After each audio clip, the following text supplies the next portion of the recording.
नमस्कार श्रोते हो, रेडिओ जयंतच्या आनंदी कट्ट्यावर मी अनुराधा आपणा सर्वांचं मनपूर्वक स्वागत करते. श्रोते हो, आजच्या आनंदी कट्ट्यावर रश्मी लाहोटी यांनी शब्दबद्ध केलेली ही त्यांची पोस्ट आणि त्यातून मांडलेला एक अतिशय छान विचार ऐकूया. दळण बारीक आणायला सांग सुमे. हो, त्याला माहिती आपल्याला बारीक लागतं ते. हो, 9:15 झाले, फरशी करणारी रेखा अजून नाही आली. येईल, 9चा वेळ आहे तिचा. बाथरूममध्ये जाऊन बघत जा की एकदा दोनदा ती कपडे बरोबर धुतीये की नाही ते. नुसतंच भसा साबण लावायची सवय असते त्यांना. 10 वर्षापासून ती आपलं काम करतीये, तुम्ही शिकवलं तसंच. शिवाय मध्ये मध्ये टोकल्यानं त्या बायका चिडतात हो. अजयसाठी वांग्याची रस्सा भाजी कर, सुकी नाही आवडत त्याला. हो, 30 वर्षाचा संसार झालाय माझाही, सगळ्या आवडी माहिती आहेत की मला. आज काय भाकरी करते का? पण माझ्यासाठी मात्र ना मऊ पोळ्याच कर, कालच खाल्ली भाकरी. हो ना, काल पोळ्या केल्या तर भाकरी हवी होती, आता आज पोळी पाहिजे. 80ची कडक सासू आणि 50ची सून सुमी. सासूची हालचाल कमी झाली आहे मागच्या 2 वर्षांपासून. अगदीच पडून नाही, पण पूर्वीसारखं घरात सतत फिरत राहणं, प्रत्येकाला काही ना काही बोलून टोकणं जर असं कमी झालंय. त्यातून मुलगा अजय, नवरा श्यामसुंदर आणि 3 नातवंडही सुटायचे नाहीत. आणि सुमी, ती तर बोलून चालून सूनच होती, अगदी हक्काची. तिनं मनानं भाजी पोळीचाही निर्णय घेतलेला चालायचा नाही सासूबाईंना. आता शरीर गेल्या 2 वर्षांपासून एका जागचं झालं आणि मन आता जास्तच भिरभिरायला लागलं. पूर्वी त्या घरात सतत फिरायच्या आणि त्यांची स्वतःचीच प्रत्येकावर बारीक नजर असायची, प्रत्येक मदतनीसावरही आणि घरातल्या लोकांवरही. सगळ्यांना स्वतःच्या मनाप्रमाणेच वागायला भाग पाडायच्या त्या. का, कधी, कोण, काय एवढंही लक्षात येत नाही का? सगळ्यात आधी मला का नाही सांगितलं? अशा विविध प्रश्नांची फैर झाडल्याशिवाय आणि सगळं आपल्या कंट्रोलमध्ये ठेवल्याशिवाय त्यांना करमायचंच नाही. समोर कुणी आलंय आणि त्याला कोणताच प्रश्न विचारला नाही असं कधी व्हायचंच नाही.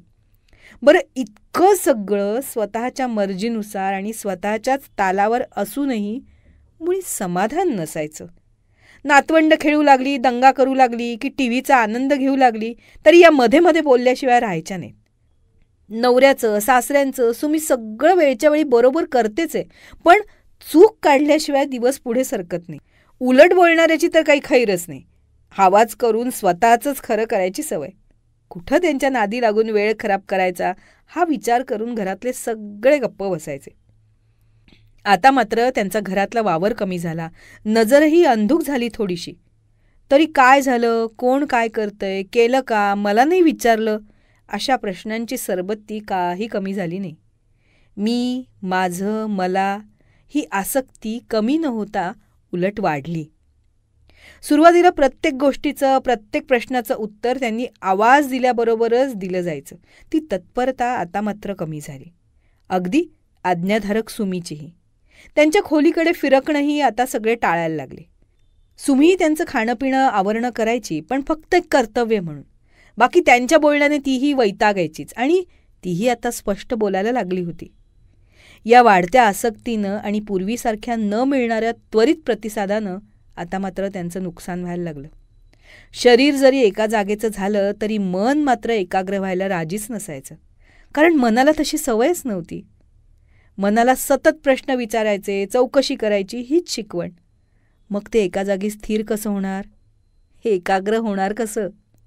मग सुरू झाली चिडचिड, सतत धुसफूस. मला कोणी विचारतच नाही, मला कोणी सांगतच नाही. प्रत्येकाच्या विश्वात पूर्वी केलेलं अतिक्रमण त्यांना आता रिकामपण, एकाकीपण देऊ लागलं.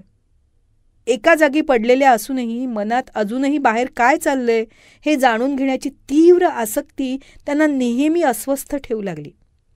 गरज नसतानाही सगळ्यांचं सगळं जाणून घेण्याची उत्सुकता किंवा आसक्ती, त्यासाठी केली जाणारी चौकशी आपल्या मनाची शांती तर घालवतेच, पण इतरांच्या विश्वात अतिदखल दिल्यानं परस्पर नातेसंबंधही कटू व्हायला कारणीभूत ठरतात. धृतराष्ट्र अंध राजा होता. राजेपणाची सगळी सुखं त्याने उपभोगली. शेवटी कुरुक्षेत्रावर होणाऱ्या युद्धाचा परिणामही तो जाणून होताच. त्याला लढायचं तर नव्हतंच. तेव्हा शांत बसून नामस्मरण करत भयमुक्त होणं हे निश्चितच सोपं आणि फायद्याचं ठरलं असतं त्याच्यासाठी.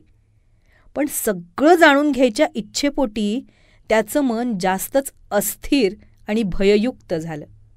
याच जिज्ञासेपायी स्वतःला शक्य नव्हतं तरी संजयाला बोलून त्याला विचारल्याशिवाय त्याला चैन पडली नाही.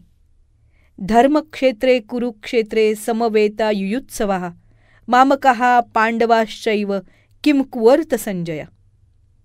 गीतेच्या पहिल्या अध्यायाचा पहिला श्लोक कदाचित कोण, का, कसं, केव्हा अशा कितीतरी गरज नसणाऱ्या पण जाणून घेण्याच्या आसक्तीनं मनःशांती घालवणाऱ्या प्रश्नांची आपल्यासारख्या सर्वसामान्यांची तीव्र इच्छाच दर्शवत नसावा.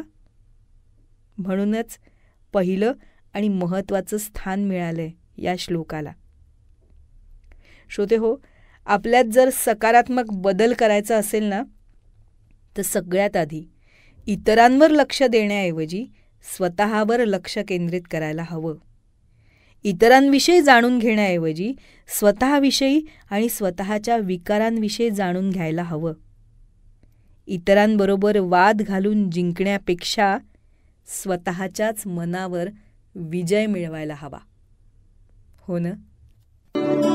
तेव्हा श्रोते हो, हा होता आनंदी कट्ट्यावरचा आजचा सुंदर विचार. तुम्हाला तो कसा वाटला याविषयीची तुमची कमेंट बॉक्समध्ये नक्की लिहा. आणि त्याचबरोबर रेडिओ जयंतचे दर्जेदार कार्यक्रम ऐकण्यासाठी रेडिओ जयंत लाईक करा, शेअर करा आणि सबस्क्राईब करा. रेडिओ जयंतचं सबस्क्रिप्शन फ्री आहे. आणि त्याचबरोबर नोटिफिकेशनसाठी बेल आयकॉनवर क्लिक करायला सुद्धा विसरू नका.